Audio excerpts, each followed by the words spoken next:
जय श्री कृष्ण। संन्यासस्तु महाबाहो दुःखमाप्तुम् आयोगतः योगयुक्तो मुनिर्ब्रह्म न चिरेणाधिगच्छति। अर्थात भक्ति युक्त होकर कर्म किए बिना पूर्णतः कर्मों का परित्याग करना कठिन है। हे महाबलशाली अर्जुन, किंतु जो संत कर्मयोग में संलग्न रहते हैं वे शीघ्र परम परमेश्वर को पा लेते हैं। हिमालय की गुफाओं में रहने वाला योगी यह समझता है कि उसने वैराग्य प्राप्त कर लिया है, किंतु उसके वैराग्य का परीक्षण उसके नगर में लौटने पर होता है।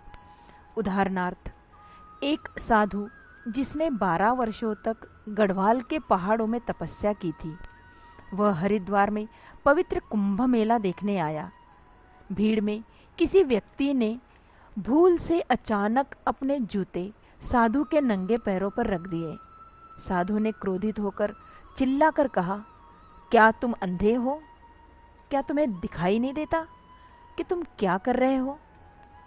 बाद में वह क्रोध को अपने ऊपर हावी होते देखकर पश्चाताप करते हुए लज्जित होकर सोचता है, एक दिन नगर में रहने से उसकी 12 वर्षों तक पर्वतों की तपस्या व्यर्थ हो गई। संसार वह कर्मस्थली है जहाँ वैराग्य का परीक्षण होता है। इस श्लोक में श्री कृष्ण कहते हैं कि इस संसार में रहते हुए मनुष्य को अपने कर्तव्यों का पालन करते हुए धीरे धीरे क्रोध, लोभ और कामनाओं पर विजय प्राप्त करनी चाहिए। यदि इसके स्थान पर कोई पहले ही अपने कर्मों का त्याग कर देता है, तब इससे मन शुद्ध करना अत्यंत कठिन हो जाता है और शुद्ध मन के बिना वास्तविक विरक्ति होना दूर के स्वप्न के समान है। अर्जुन एक योद्धा था और यदि वह कृत्रिम रूप से अपने कर्तव्यों का निर्वहन न कर संन्यास के लिए वन में चला जाता, तब भी उसे अपनी प्रवृत्ति के अनुसार वहाँ भी कार्य करने के लिए विवश होना पड़ता। वह वहाँ आदिवासी लोगों को एकत्रित कर स्वयं को उनका राजा घोषित कर सकता था, लेकिन इसके विपरीत अब उसके स्थान पर उसके लिए भगवान की सेवार्थ अपनी स्वाभाविक प्रकृति और प्रतिभा का उचित उपयोग करना अधिक लाभदायक होगा। इसलिए भगवान ने अर्जुन को उपदेश दिया, युद्ध लड़ना जारी रखो, लेकिन अपनी मानसिकता को बदलो।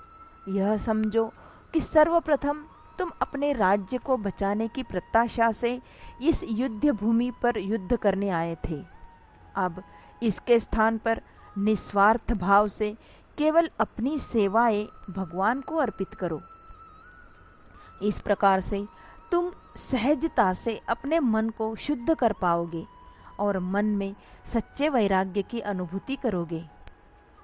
नरम और कच्चे फल जिन्हें वृक्ष धारण और पोषित करता है, वे उसके साथ दृढ़तापूर्वक चिपटे रहते हैं, किंतु वही फल जब पक जाते हैं तब वे अपने निर्वाहक के साथ संबंध तोड़ देते हैं। समान रूप से भौतिक जगत में कर्मयोगी जो अनुभव प्राप्त करता है, उससे उसका ज्ञान परिपक्व होता है, जिससे गहन निद्रा तभी संभव है जब कोई कड़ा परिश्रम करता है।